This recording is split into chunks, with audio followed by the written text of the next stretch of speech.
Welcome back to the metagame. My name is Sky, and today we're doing a deck profile of my Counter Fairy, second place last two times, the LCQS.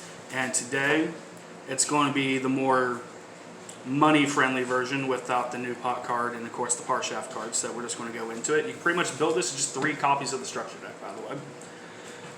We're going to do 1 Sacred Arcanite Parshaft. This is your biggest boss monster. He is your best way of doing damage besides from Minerva, which we'll get into later. And he is also a way for you to recycle resources. Just get them to your hand and start out-resourcing your opponent, which is the main strategy of this deck. We then have 1 Zeratus, the Herald of Heaven. He acts like your terraforming for the deck while also being a 2,100 beat stick. 1 Power Angel Valkyrian.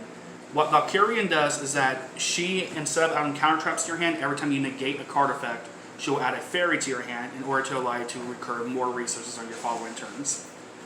2 O's. We're doing 2 Meltion, Sage of the Sky. She, every time a counter trap card is activated, will net you 1,000 life points. And while the Sanctuary in the Sky is on field, she will also pop a card on field. It may not seem like a lot, but when you have your 3 main fairies on board, or you have any combination of 2, it adds up to a game-winning state. Secondly, we have my personal favorite, which is Minerva, the Scholar of the Sky. She's a 1,700 point beat stick, level 4 light like all the fairies. However, when a counter trap card is activated, she will permanently gain 500 attack points, which stacks up to a ridiculous amount of numbers. While the Sanctuary of Sky is also on field, she will recycle a counter trap card from your graveyard back to your hand when a counter trap card is activated. 2 Honest, because your entire deck is light. 3 Bountiful Artemis. Whenever a counter trap card is activated, you just draw a card. It's your best way of drawing, your most precise way of drawing. And of course, because we're cheap and we don't want to pay for our counter traps, 3 Garden Ariadne. That's the monster lineup, and now we're going to head over to the spells. For the spells, we have 1 Card Demise, 1 The Sanctuary in the Sky, 2 Pot of Desires for draw, 2 Pot of Duality. This is if you do not want to play the new Pot of Exquisiteness. If you have Exquisiteness, you just straight up Dualities for Exquisiteness. We then have 2 The Sanctum of Parshaft. The Sanctum of Parshaft will treat itself as the Sanctuary of the Sky, so you always have 3 copies. It recycles fairies or counter traps, and it protects your back row from getting destroyed. It's one of the best cards in the deck and something you want to try to get as soon as possible. Nextly, we have the last spell in the deck, 3 Ties of the Brotherhood. For 2,000 life points, you can make 1 fairy into 3. And it's your best way of getting what I call your Trinity on board, which is Artemis, Minerva, and Matiel.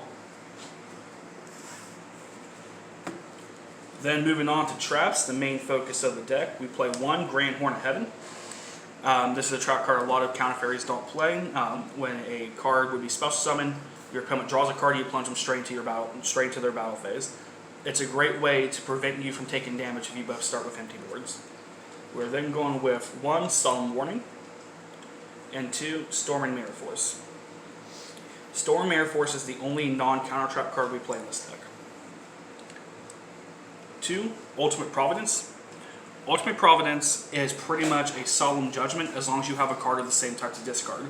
However, if you have Guardian Ariadne on field, it's the exact same thing as Judgment. 2 Rebirth of Parshaft.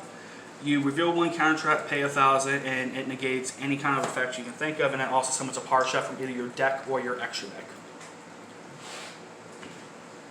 2 Strike. And then we also play 3 Solemn Judgment and 3 Divine Punishment. Divine Punishment has the exact same effect as Solemn Judgment as long as you have Sanctuary in the Sky on field.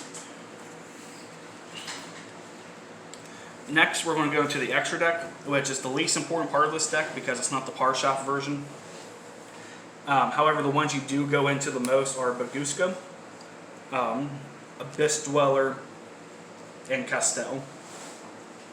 And then the rest are just spot fillers in order to make your opponent think you're playing more than you actually are. So we got Utopia, Sharanui Crab, Link Monsters. You can make the Decode. You can also make the Topological Bomber, which I did to them. You can make these, but if you do, there's pretty much just beat sticks in order to out something. At that point, that is the end of the counter fairies, and y'all just have a great day.